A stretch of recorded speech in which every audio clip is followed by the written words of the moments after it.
বন্ধুরা আসসালামু আলাইকুম। বছরের শুরুর ম্যাচে ক্লাব আমেরিকার বিপক্ষে লিওনেল মেসির জাদুকারী গোল, বিস্তারিত জানুন পুরো ভিডিওতে। ক্লাব ফ্রেন্ডলি ম্যাচে ইন্টার মায়ামি ক্লাব আমেরিকার বিপক্ষে সকালে মুখোমুখি হয়।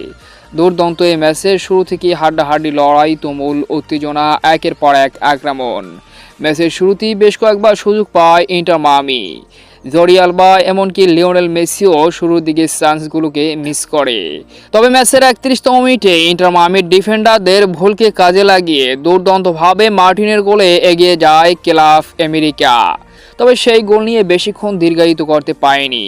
ম্যাচের 34তম মিনিটে লুইস সুয়ারেসের অসাধারণ বাড়িয়ে দেওয়া বল থেকে দুর্দান্ত হেডে ইন্টার মায়ামিকে আবারও ম্যাচে ফেরান আর্জেন্টাইন কাপ্তান লিওনেল মেসি।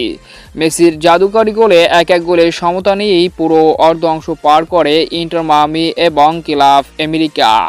দ্বিতীয় অর্ধের খেলা সবেমাত্র শুরু হয়েছে, তো দেখা যাক শেষ পর্যন্ত এই ক্লাব ফ্রেন্ডলি ম্যাচে কোন দল জয়লাভ করে। যদিও এই ম্যাচে একটি ট্রফি রয়েছে, শেষ পর্যন্ত দেখা যাক ইন্টার মায়ামি নাকি ক্লাব আমেরিকা কোন দল এই ট্রফিটি নিজেদের করে নেয়।